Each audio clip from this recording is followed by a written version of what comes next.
you have outlined goals for the United States, including ending the civil war through diplomacy, because, as you point out, that's the only way we're going to have a lasting peace in Yemen.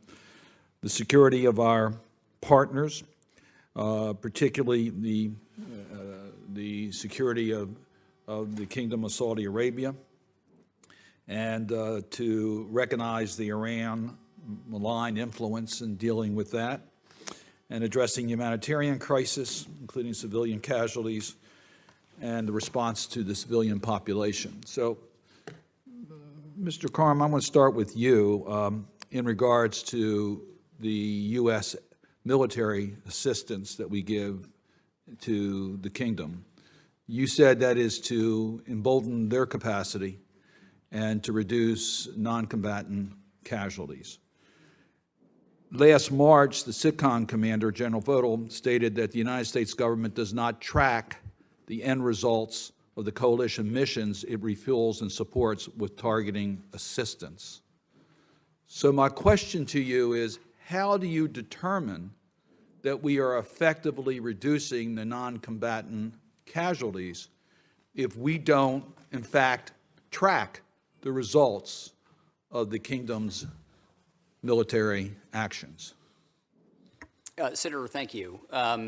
It's correct that we do not monitor and track all of the Saudi aircraft aloft over Yemen. We have limited personnel and assets in order to do that.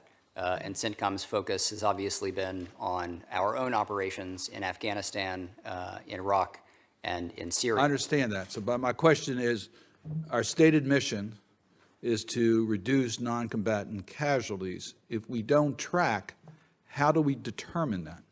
So I think one of our stated missions is precisely that. There are multiple ways that I think we do have insight into Saudi targeting behavior. We have helped them with their processes. We have seen them implement a no-strike list. And we have seen their capabilities improve. So the information is based upon what the Saudis tell you how they're conducting the mission, rather than the after impact of the mission? I think our military officers who are resident in Saudi Arabia are seeing how the Saudis approach this effort, the targeting effort. But, you know, obviously the proof is in the results, and we don't know whether results are there or not. Is that a fair statement? I think we do see a difference in how the Saudis have operated in Yemen. I understand and how they operate, but we don't know whether, in fact, that's been effective. The United Nations Security Council panel of experts on Yemen concluded in recent reports that the cumulative effect of these airstrikes on civilian infrastructure demonstrates that even with precautionary measures were taken, they were largely inadequate and ineffective. Do you have any information that disagrees with that assessment? Senator, I think the assessment of our central command is that the Saudi and Emirati targeting efforts have improved with the steps that they have taken. We do not have perfect understanding because we're not using all of our assets to monitor their aircraft, but we do get reporting from the ground on what is taking place inside Yemen. I understand that, and I would just caution you to be reserved as to how effective you are in that if you don't have direct information about it. This is the U.S.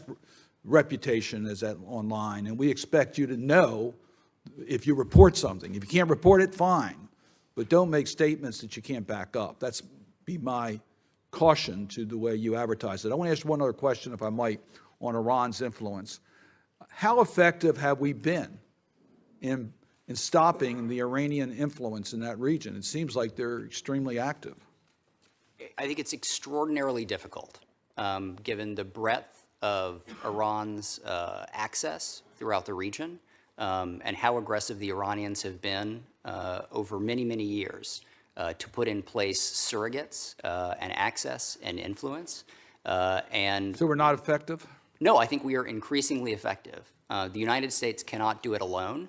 In the case of Yemen, we are trying to help our partners better combat. So we think the Iranians are less effective in supporting the Houthis today than they were 3 months ago or 6 months ago or a year ago?